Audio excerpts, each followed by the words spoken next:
കാട്ടാക്കടയിൽ പ്രണയനൈരാശ്യത്തിൽ കാമുകിക്ക് മുന്നിൽ തീ കൊളുത്തി കാമുകൻ ജീവനൊടുക്കി. ഇന്ന് രാവിലെ 9:20 കാട്ടാക്കട പോക്സോ കോടതി പ്രവർത്തിക്കുന്ന 3 നില കെട്ടിടത്തിൽ പ്രവർത്തിക്കുന്ന ഹാനസ് ഡിജിറ്റൽ പ്രിന്റിംഗിലാണ് സംഭവം. ഇവിടെ ഉണ്ടായിരുന്ന ജീവനക്കാരിയുടെ മുന്നിലെത്തിയാണ് പെട്രോൾ ഒഴിച്ച് നെടുമങ്ങാട് സ്വദേശിയായ വിനു ജീവനൊടുക്കിയത്. ഇവിടേക്ക് എത്തുന്നതിന് മുമ്പ് ഫേസ്ബുക്കിൽ പോസ്റ്റ് ഇട്ട ശേഷമാണ് കൃത്യം നടത്തിയത്. സംഭവം തടയുന്നതിനിടയിൽ പെൺകുട്ടിയുടെ കൈക്കും പൊള്ളലേറ്റു. ഇവരെ മെഡിക്കൽ കോളേജിലേക്ക് മാറ്റി.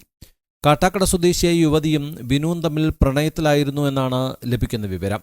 രണ്ടുപേരും വിവാഹിതരുമാണ്. പ്രിയ 1 വർഷമായി സ്ഥാപനത്തിൽ ജോലി നോക്കി വരുന്നു. ഇതുമായി ബന്ധപ്പെട്ട സ്ഥാപനത്തിലെ ജീവനക്കാരനായ അനീഷിനും വിനു മെസ്സേജുകൾ അയച്ചതായി വിവരമുണ്ട്. സംഭവത്തിൽ സ്ഥാപനത്തിന്റെ ഉൾഭാഗം മുഴുവനും കത്തിനശിച്ചു.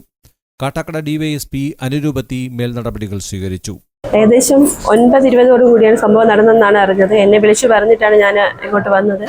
ഒരു പയ്യൻ കയറി വരുന്നു, ബാഗ് തുറക്കുന്നു, പെട്രോൾ കുപ്പി എടുത്ത് ഒഴിച്ചു കത്തിക്കുന്നു. ഒരു പെൺകുട്ടിക്ക് സാരമായ പരിക്കുകൾ ഏറ്റിട്ടുണ്ട്. അയാളെ മെഡിക്കൽ കോളേജിലേക്ക് കൊണ്ടുപോയിട്ടുണ്ട്. ഇനി ബാക്കി കാര്യങ്ങൾ പോലീസ് അന്വേഷിച്ച് വരുന്നുണ്ട്. എന്താണെന്ന് കുറച്ച് വ്യക്തമായി മാത്രമേ അറിയാൻ പറ്റുള്ളൂ.